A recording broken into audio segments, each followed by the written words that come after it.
I would say that the Dharma of creativity is really the most natural state. It's that deeper cosmic truth of who we are.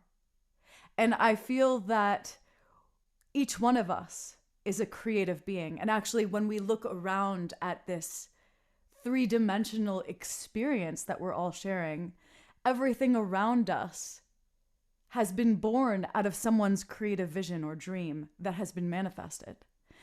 And I just want to call that forward before I talk about me, because you are a creative being.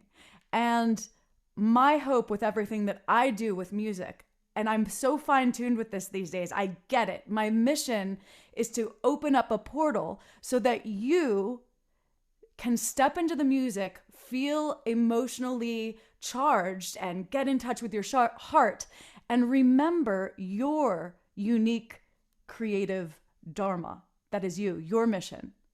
So that is what I call in every time that I go to play, every time I create a new song. I'm saying, let me be as clear and present as I can be so that I can allow this creative experience to come through me to assist in your awakening. And this album that I've created is called RainShine, and then there's a subtitle, Sonic Alchemy for Soul Awakening. And I've gotten really clear with what it is. Sonic Alchemy for Soul Awakening. That is creative Dharma, right? So as you're tapping into your gifts, as you're sharing your gifts with the world, I encourage you to think about, how can I help to be a mirror for this creativity that we are in what I'm offering? And around my own creative path, and back to Scott's question, I grew up I wanted to study music from the time I was 3, and I started with a tiny violin. And then at 4, I moved to piano. So it was very much in me. But growing up in the classical music world, there was this expectation of perfection.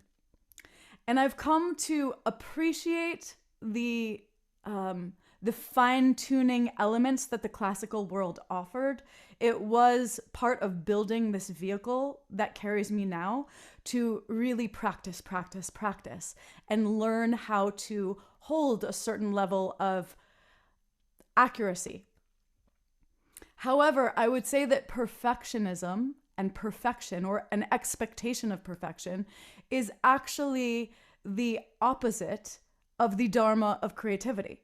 And part of my evolution as an artist, probably the most important part of my evolution as an artist, has been learning to lay down my own patterning and foundation of the classical expectation of perfection and step into a space where I can be in the presence of flow, as Omashar mentioned, and in the presence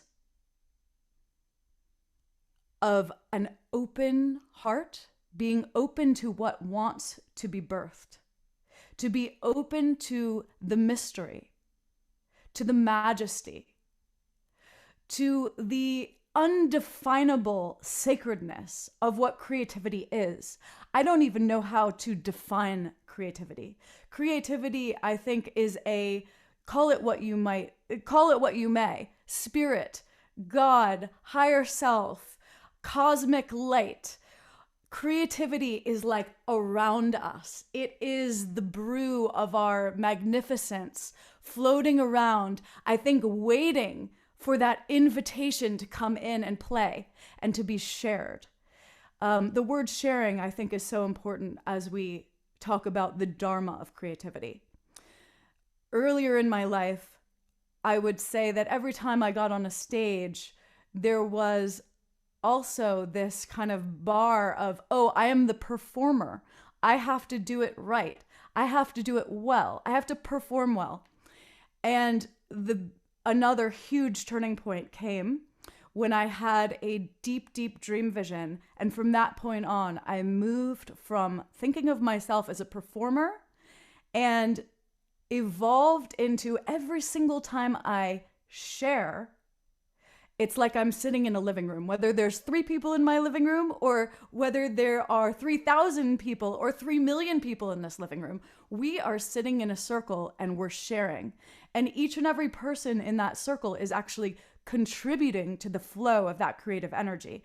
Every single unique person who is present plays a role in what comes forth.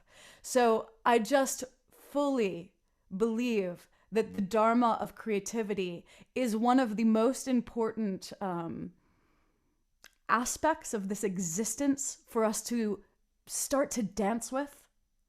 It's not just for professionals, it's for everyone. And I think when we allow ourselves, when we give ourselves permission to be in creative flow, we literally are setting ourselves free.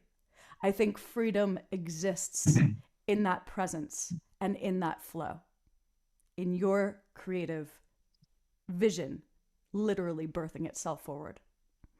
So I think that kind of takes us to the next moment. Well, we've got a couple questions. Okay. So I've got one, and there's also a really good question from, I believe it was from Laura. Yes. Laura asked, "You're so prolific. Why did it take 7 years?" So there's that question. Mm-hmm. Mm-hmm.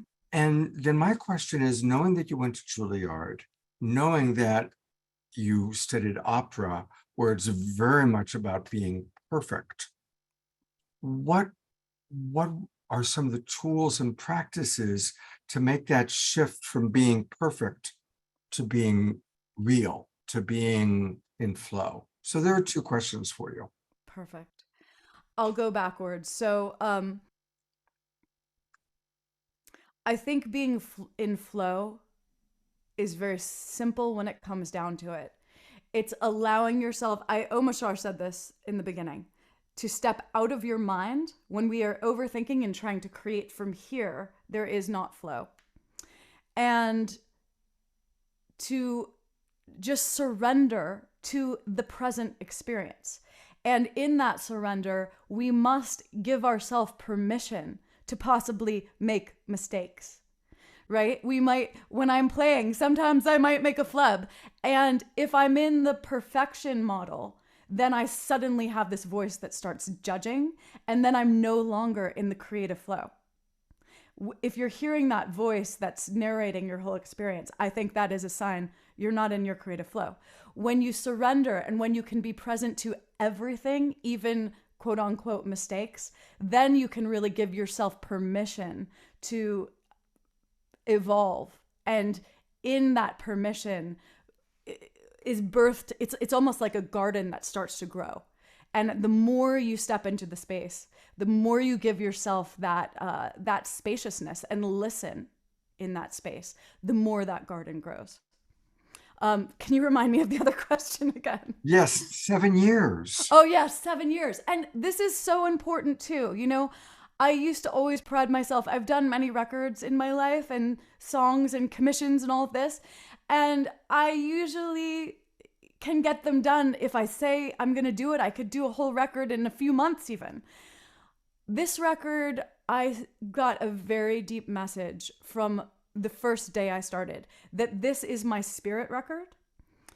I'm writing this record for the spirit of humanity, and I'm seeing that it's meeting humanity at spirit level, and then kind of I have this vision that it's like assimilating down into physical form. And I knew right away that part of this journey was deep, deep, deep listening. It's not about pushing from anything from here. It was about listening so deeply.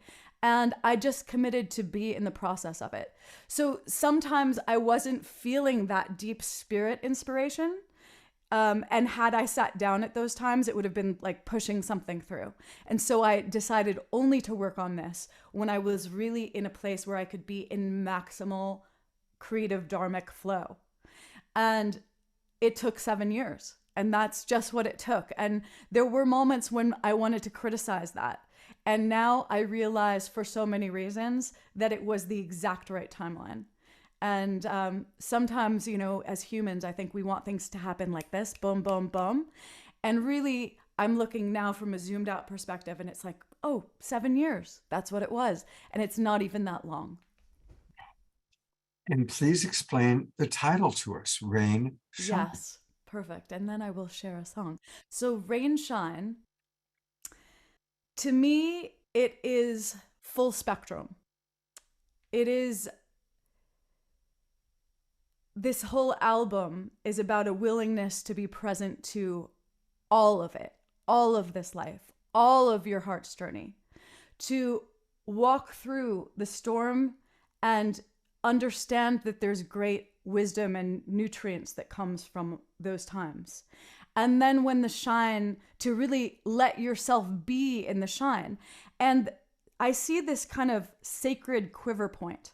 And that's really what RainShine is to me. It's like when you have walked through that storm, after the storm, the water has fallen, the water's on the ground, it's everywhere. And then all of a sudden that beam, that ray of light comes through and it illuminates the water. And there is this sacred quiver that begins to happen. And to me, that sacred quiver, it is the mysteriousness where life comes from. And I see in that quiver point, all of the possibility exists for our next birthing. All of that possibility for the full flowering exists in that little quivering seed that's just ready to crack open. And so that's what RainShine is. It is that quiver point.